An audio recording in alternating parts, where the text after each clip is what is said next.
নমস্কার, আমাদের রান্নাঘরের পক্ষ থেকে আপনাদের সবাইকে স্বাগত। আজকে আমরা রান্না করব আম দিয়ে কচুরলতি।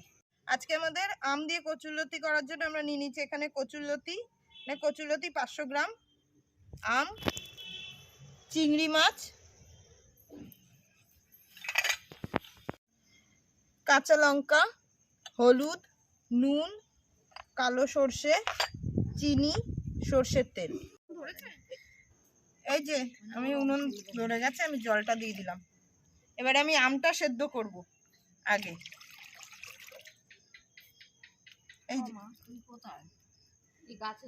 এই যে আমটা আমি এরকম পাতলা পাতলা করে কেটে নিয়েছি।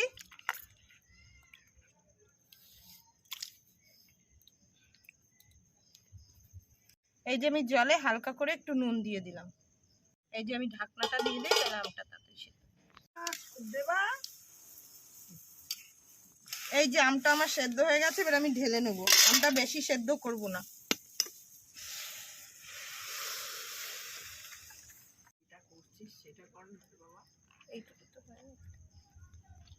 এই যে আমি জল গরম হয়ে গেছে, এবার কচুরলতিটা একটু ভাপে দিয়ে দেবো গরম জলের মধ্যে।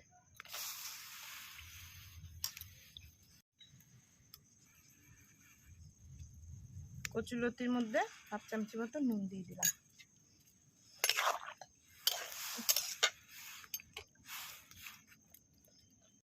এই যে কচুরলতিটা আমার হয়ে গেছে, এবার আমি নামিয়ে নেব। আমি 10 থেকে 15 মিনিট কচুরলতিটা ভাপিয়ে নিয়েছি, এবার নামিয়ে দিয়েছি। আমি চিংড়ি মাছে 1/2 চামচির থেকে একটু কম নুন দিয়েছি, আর 1/2 চামচি হলুদ দিয়েছি, আর সামান্য একটু তেল দেবো 1/2 চামচি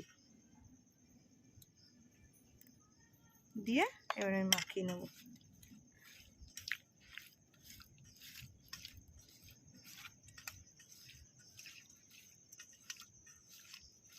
দু চামচ সর্ষে নিলাম, এর মধ্যে দুটো কাঁচা লঙ্কা। এটা নিয়ে যাও তো। এই যে একটুখানি নুন দেবো একদম,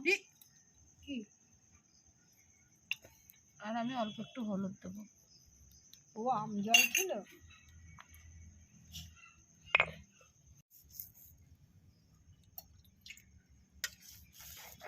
তেলটা গরম হয়ে গেছে, এবার আমি চিংড়ি মাছগুলো দিয়ে দেবো।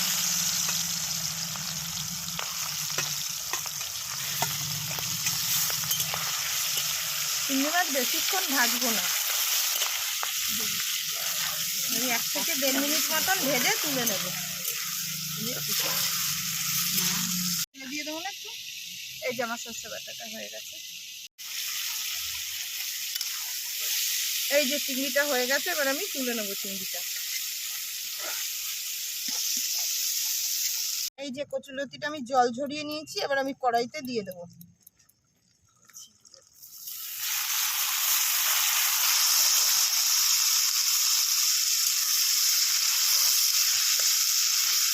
পাঁচটা কাঁচা লঙ্কা আমি চিড়ে দিয়ে দিলাম।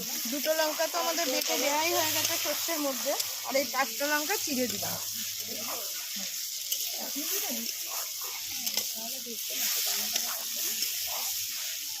আমি কখন দিবি? আমি না মানে আগে চিংড়ি মাছটা দিয়ে দেবো। সর্ষে দেওয়ার সাথে সাথে চিংড়ি মাছ দিয়ে দেবো। আচ্ছা, চিনিটা 2 চামচি, 1/2 চামচির থেকে একটু কম নুন দিলাম।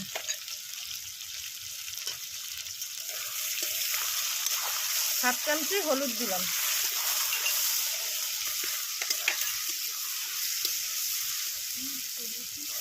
কাঁচা লঙ্কাগুলো দিয়ে দিই। মানে চিনিটা আমি বড় চামচি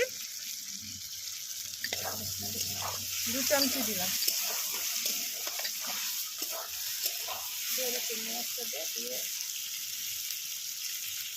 এবার চিংড়ি মাছটা দিয়ে দেবো।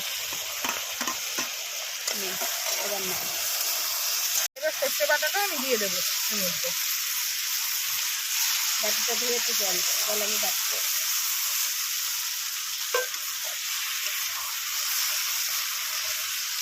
এই মশলার বাটিটা দিয়ে আমি হালকা একটু জল দিয়ে দিলাম। এবার কচুরলতিটা প্রায় আরেকটুখানি হবে, এই আমি আমটা দিয়ে দিলাম।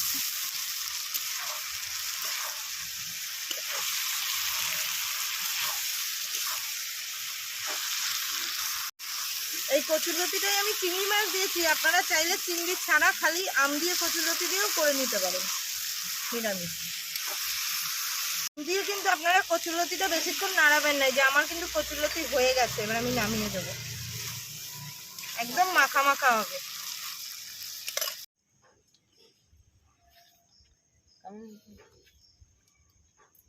ভালো হয়েছে, কচুলতি দিয়েটাও খুব ভালো, আর আম যে দিয়েছে এটা টক টক ভাবও এসছে, খুব ভালো লাগছে আমের কচুলতিটা খেয়ে। আর আমটা দিয়েছে বলে আলাদা একটা ফ্লেভার এসছে, আপনারা বাড়িতে অবশ্যই ট্রাই করবেন রেসিপিটা।